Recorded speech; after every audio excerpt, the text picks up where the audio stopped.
Hello and welcome. Today we're going to pull back the curtain on a really fascinating question. How does a company like Amazon actually make its money?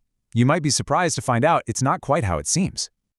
All right, before we get started, just a quick note for you. This explainer is for educational purposes only and does not serve as any form of financial or investment advice. You know, when you think of Amazon, the first thing that probably comes to mind is a store, a gigantic online store where you can buy almost anything. We click, we buy, and a box shows up at our door. But here's the question. Is that simple act of selling things really what built one of the wealthiest companies in the world? Well, let's dig a little deeper. Okay, so let's start with the most familiar part of the business, the part we all interact with. We'll call this section 1, the store you know. So when you're browsing and you see an item that says shipped from and sold by Amazon.com, that's Amazon acting as a direct retailer. But here's the first key insight. The profit margin on that sale is often razor thin. Sometimes it's barely anything at all. So why do it? Well, the goal isn't really to get rich on that one sale. The goal is to use those low prices to attract millions and millions of us to their website. Because once we're there, they can build their other, far more profitable businesses on top of that traffic. So you can think of the direct sales business as the foundation, built to bring people in the door. And that massive customer base is exactly what enables the next, much bigger layer of the business. This brings us to section 2, the hidden marketplace. You see, a huge percentage of the products on Amazon aren't actually owned or sold by Amazon at all. They're sold by millions of other businesses. We call them third-party sellers. Let's understand this with a simple example. Imagine a small business sells a camera on Amazon for $1,000. When a customer buys it, Amazon just provides the digital storefront and processes the payment. For doing that, it takes a cut, a commission, often called a referral fee. Now, as you can see here, the seller owns the camera, so the seller takes all the risk. Amazon takes on almost no risk at all. It just provides the platform and collects a fee. Because there are millions of these sellers, all those little fees add up to an enormous and very safe source of revenue. Now, once you have millions of sellers competing on your website, Amazon has another brilliant way to make money, this time by selling services to those sellers. This brings us to section 3, the Seller's Toolkit. One of the most important services here is something called Fulfillment by Amazon, or FBA. Let's imagine a situation. You're a small business owner. Instead of handling shipping yourself, you just send all of your products in bulk to an Amazon warehouse. From that point on, Amazon does, well, everything. They store it for you. When an order is placed, an Amazon employee picks it, packs it in a box, and ships it. They even handle customer service and returns. Of course, for every step in that process, the storage, the packing, the shipping, the seller pays Amazon a fee. So what happened here? Amazon built a massive logistics network for itself and then turned around and started selling access to that network as a service. That infrastructure itself became a huge profit center. But there's another challenge for sellers. With millions of products on the site, how do you make sure customers see yours? The answer is advertising. I'm sure you've seen it. Every time you search for something and you see that little word sponsored next to a product, that means a seller has paid Amazon money to put their product at the top of the page.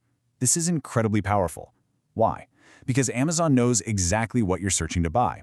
This allows them to sell incredibly effective ad space. In short, because Amazon controls the store, it can sell the best shelf space, creating another massive business. Okay, so we've seen how Amazon earns money from its own sales and from the sellers on its platform. But what about us, the buyers? How does Amazon generate revenue directly from us, over and over again? Well, that leads us right into section 4, the loyalty engine. A lot of us have a Prime subscription. We usually think of it as simply paying for fast, free shipping. But from Amazon's perspective, it's so much more. First, it's a recurring, predictable revenue stream. We pay that fee every single year. But the real genius is psychological. Once you've paid for Prime, you want to get your money's worth, right? So you start buying almost everything from Amazon. It creates what's called a loyalty loop. Because Prime members are so locked into the ecosystem, they end up spending far more money on the platform, which in turn fuels all of Amazon's other businesses we just talked about. So we have the retail store, the seller fees, the ads, and Prime subscriptions. But believe it or not, all of those combined are not the company's biggest source of profit. Now we get to the part of the business that most of us never see or even know exists. This is section 5, the invisible giant. This invisible giant is called Amazon Web Services, or AWS. The easiest way to think about it is this. To run its massive retail website, Amazon had to build an unbelievable network of computer servers all over the world. At some point, they realized they had a lot of extra computing capacity just sitting there. So they had an idea. What if they started renting out that server space and computing power to other companies? Today, huge companies like Netflix and millions of other businesses and startups all pay Amazon a fee to run their websites and store their data on Amazon's servers. Because Amazon already built this infrastructure for itself, selling access to it is an incredibly profitable business. And this chart right here really shows the most important point of all. As you can see, the profit margin on that giant online store is tiny. It's that little blue bar. But the profit margin on AWS, on renting out digital infrastructure, is absolutely enormous. For many years now, AWS alone has generated more actual profit than the entire rest of the company combined. So let that sink in. The retail store brings in all the customers, but it's the cloud services business that really brings in the money. In a way, the profitable cloud business is what makes the low-price shopping business possible. So now, let's put all these pieces back together and look at the whole picture. This brings us to our final section, number 6, the ecosystem reality. So you see, Amazon isn't really just a store. It's a complex, interconnected ecosystem. It all starts with the low-profit retail store to attract a massive audience.